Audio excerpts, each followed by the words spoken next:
Hey guys, welcome to another great car in our channel here. This is the 2021 Porsche Taycan 4S. Just arrived, brand new. For me, personally, the best looking color. It's called Crayon, Kreide in German. I love this color, especially also on the Taycan. Here you can see we have a good color choice. We have the crayon and the black elements. So let's start here in the front. Here you got the LED matrix headlights. They are also darkened, so they are kind of black in the background. You have black parts all over. The front spoiler, the air vents here, everything is black, so perfectly matching with the crayon color. We have the wheels, 20-inch wheels, aero design it's called.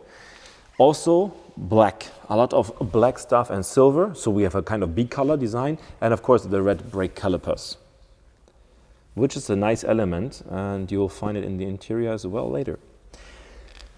The side of the Taycan is dominated of course by the color itself, but you see the mirror caps, the lower mirror caps, the side sills here, black. Okay, plastic black, and you got the panoramic roof, which is all black. Window frames blacked out, like a black package. Very, very nice. So you have a nice combination. In the rear, we find the same specific rear lights, what I showed to you in the last videos. One complete light, which is very nice. From the one side totally to the other. I like this design, especially when it's dark. You can identify the brand Porsche.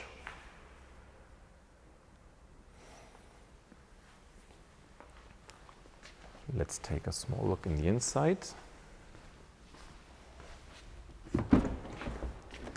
We have a red colored interior with black, so it's two-tone color. I think it's perfect because it's not too much red inside. It's enough black to calm it down. But it's a very nice color split. So let's take a closer look to the interior. So welcome to the interior of the Taycan. As you can see in the display, it greets you. Let me start it. Strange if you don't hear anything, but it's on. Yeah, I've started the car. Strange still. So let's start on the left side. Here we got the memory function for the driver's seat. Of course, both passengers in the front have full electric seats with memory for 3 people. You got electric mirrors, you got electric windows, foldable mirrors, you have blind spot and everything. Now we have a huge display here in front of us, a digital virtual display, of course, with the center here, with the speed, and you have a normal km/h speed over here, battery charge over there, temperature, lights, suspension, everything. Is it shortcuts? No. Oh, it is shortcut. Okay. So steering wheel is a nice sporty steering wheel. And here the interior design, it's called neodyme, I think it's called. These elements here is like goldish color. And also here in the center console, goldish or copper color. It's nice and has a sporty touch. On the steering wheel, you get the drive mode change. So you can drive it in normal, Sport Plus, individual, or on range, whatever you like. So we get 4 programs. You have the cruise control over here, and of course the multifunction for information display, etc. and everything.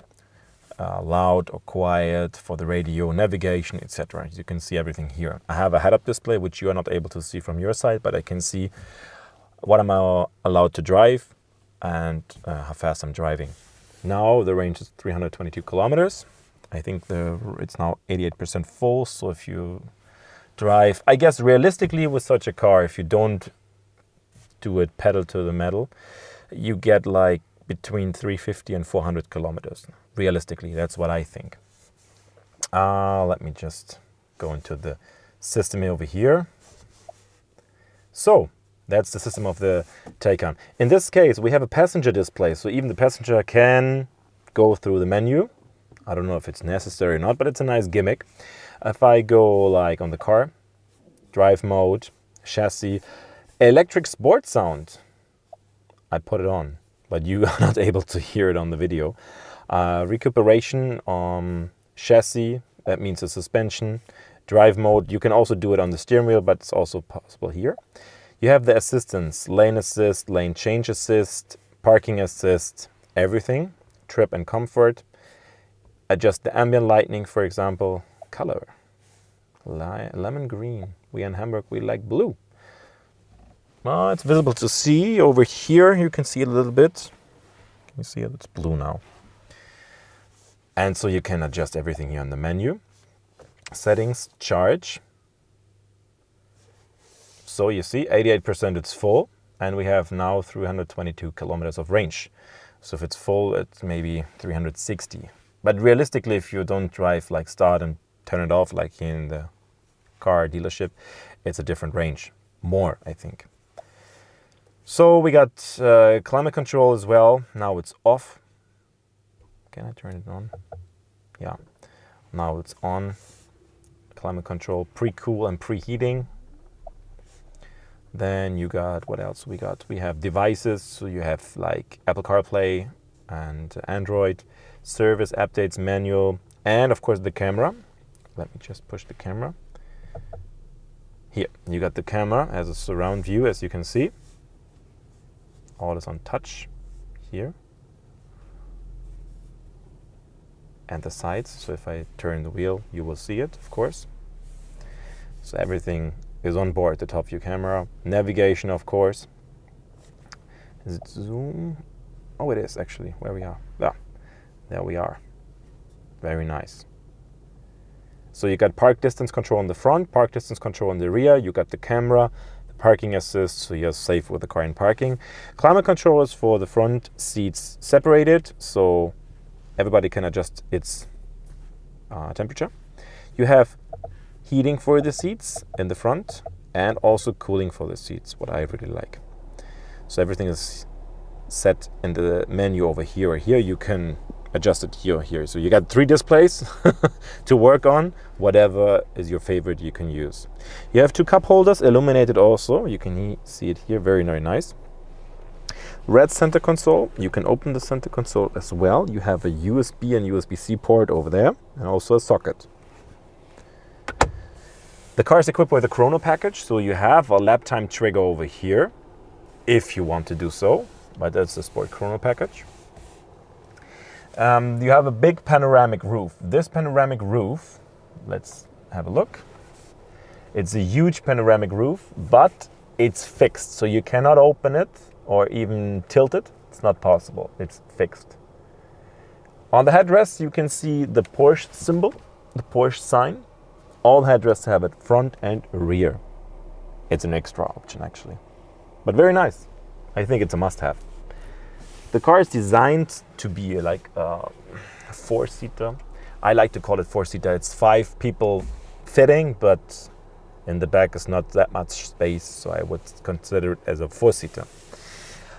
What else do we have? The car has 11 kilometers. It's a brand new car, very good equipped as you have seen.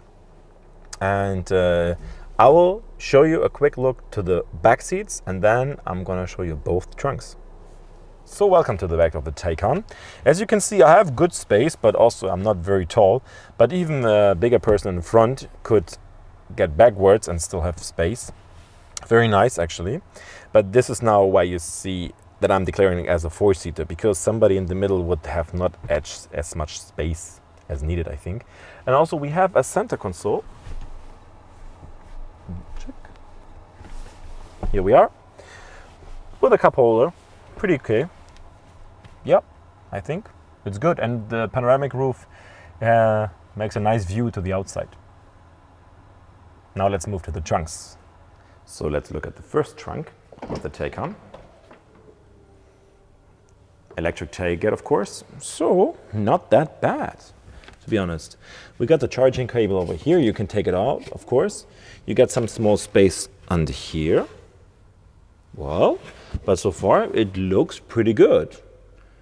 I think like a big suitcase or some bags could fit there. So it's, yeah, you can say it's a good trunk.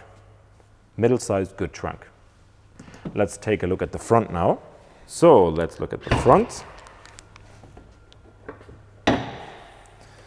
Well, look what we have here, a small trunk as well, with a fire extinguisher, which is always good to have, especially if you have an electric car.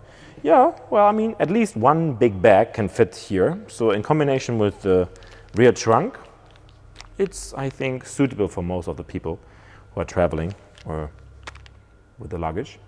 Very nice. Over there, I think there are the batteries. I'm not 100% sure, or if they are in the back as well, but that's mostly all you got from the Taycan 4S. But it's pretty good.